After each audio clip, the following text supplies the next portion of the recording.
on this morning once again. Good morning, Nigeria. It's always a pleasure to have you join us every morning. And just like Thomas said, it is a loaded Monday. I am Ria Abdul. Welcome, everyone. Good morning. This is TVC Breakfast on a fresh new week, Monday. My name is Nelson Etta. Good morning, everybody. Good morning. Good morning. I can see we had a very wonderful weekend. Oh, we did. We absolutely did. You guys need to tell me about how your weekend went, because when you said loaded weekend, you're saying wonderful weekend. Happening, the by-elections No, and everything. So my many loaded, things to chew on. yeah, my loaded weekend has to do with the whole country, Yeah. the by-elections and so many other things that happened. But my personal weekend was very quiet and boring. Oh, The life of a journalist. well, I wish mine was quiet, but I had a whole lot to attend to. It's Yeah. usually Day out. I was following the by-elections and what's happening in Nigeria as well. So it was well rested as well. You had a candidate? No, not on TV, please. I didn't. We'll get to review that. We'll get to review that in the course of the program. Indeed. Yeah, so thank you so much for joining us once again. And then we'll be talking about so many things on the program this morning. Starting from the inflation, which is now dropping, consecutively, I think 4 times now. And then afterwards, we go to Abuja, where much talk will be on the counterterrorism efforts by the defense headquarters and those who got a jailbreak, from the Kuje prison, etc. And afterwards, there will be Olamide Odekunle, who will be giving us what's trending. But let's start off with the Nigerian Immigration Service, which says it has deported 42 out of the 192 Chinese and Philippine nationals convicted for cyberterrorism and Ponzi scheme offenses back to their home countries. The first batch of deportees who left Nigeria at exactly 2 p.m. on Sunday local time were among 759 persons arrested during a major raid in Lagos last December. Officials say other deportees will be airlifted to their home countries today and Tuesday, respectively.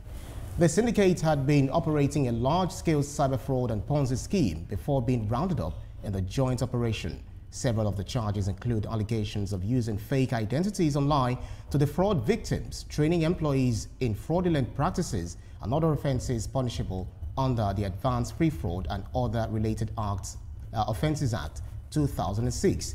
In his reaction, the chairman of the EFCC, Olukoyede, described the convictions and deportations as a milestone in Nigeria's fight against cybercrime and fraud or financial fraud. Well, good feat being done by the EFCC. We were here sometime last week or 2 weeks or thereabouts, talking about the arrest of these foreign nationals who are using Nigerian identities in defrauding both Nigeria within and outside of the country. But one question for me is that the crime was committed here. Why don't they, do their time here? But I guess it's because of the extradition, laws and treaties. Exactly, you answered the question. Have to put foreign nationals, out of the country. You answered if somebody from a country that shares a extradition treaty with your country commits a crime in your country, you deport the person to his country to face the law, in his country on the crime he committed in your country. Yes. But the sweet thing for me is that it is becoming very clear that it is not a Nigerian issue. It is not a Niger. It's not as if it's beginning to be clear that cyber crimes and all those is not a Nigerian forte. We are seeing foreign nationals, and just check out the numbers. It makes me happy, you understand, because it has done something good for the Nigerian international image as far as cybercrime and the rest is concerned. Yes, they are perpetrating the crimes here in Nigeria, but it is not by Nigerian nationals. And the people are training. They are training young men and young women to people do training to have knowledge for positive things, not fraud. And all that. Interesting. You understand how I feel? No, because if you can see, there is Yahoo school, so to speak. Yeah, there's Yahoo school. Of course, Oh, yeah. of course. Even some parents are enrolling their children to learn this. Yeah, some of them might be arrested, They're making good money. Come on. But if you're a parent and you're doing that, you should be ashamed of yourself. Yeah. Because there are different things you can take your child to learn. There's hairdressing, there's tailoring, there's so many things. Why fraud? Why Yahoo? Yeah, so any parents, doing that is totally wrong. But the thing there is that you are doing your genuine business in Nigeria. Some other people are coming into this country. Now looking at Philippines, you're looking at the Chinese. These are people we felt, okay, we can have bilateral relations and then we do businesses together. But they're using the opportunity, because Nigeria is an open field and then we're open-minded, especially to foreigners. But now using that opportunity to defraud not just Nigerians, people outside of the country on our own soil.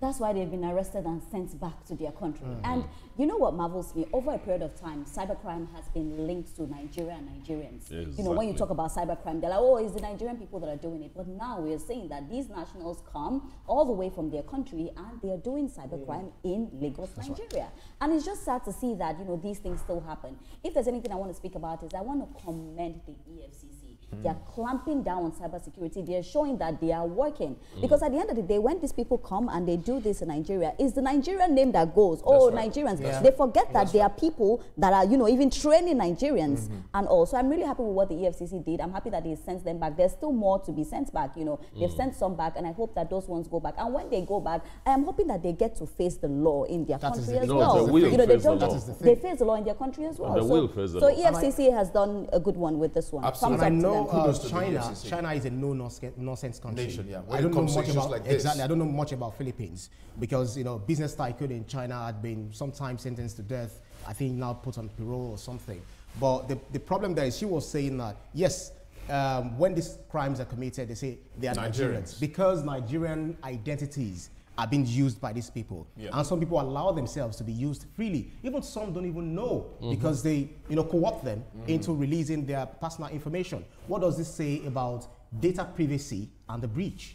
Very important. You talked about openness area, that Nigeria, we're an open field, sort of. Anybody comes to do whatever he or she likes. This is where also I think our security agencies, the Ministry of Interior and other ministries involved in this bilateral conversations would really need to zero in security into who are the persons that come into this country? How do they come in here? How are they vetted to allow to come into our country? Because sometimes some of them come in the envelope of trade and bilateral agreements. Right. However, the undertone of the content is coming to do things like this. And so kudos to the EFCC for nailing them early. But from the report, it's about 759 persons that were arrested. This is the first batch released. We want to see all the batches sent back to wherever they came from. Because we cannot have other people come into this country, institute the kind of should I say, school they've built now to train our young men and women in the way of evil. And then at the end of the day, we now have that tag on our body as Nigerians. Meanwhile, this is orchestrated, planned, and continued by foreign nationals who then leave a stamp of that den on us. And it can't continue. Just to add to it, I love the fact that more people will get to go. Nelson, the fact that people will always say, oh, Nigerians, Nigerians, Nigerians. When you hear fraud, you hear Nigerians. But trust me, some of these Chinese, some of these Philippines, the things they do. And this is me to every young person. There are so many things to learn than go to Yahoo school. There are so many things you can learn. You can learn things the positive way, and we can still make money the right way. And at the end of the day, you know that if you yourself, you're doing this, you are not just denting yourself, you are denting the whole Nigeria. Absolutely. So it's a whole lot of things, and then I love the fact that you also address the youth on this particular matter, but there's so much to talk about. But then in the course of the programming, we'll definitely look at these issues. Well, it's time for us to take a break, a breather, and return for the newspaper review.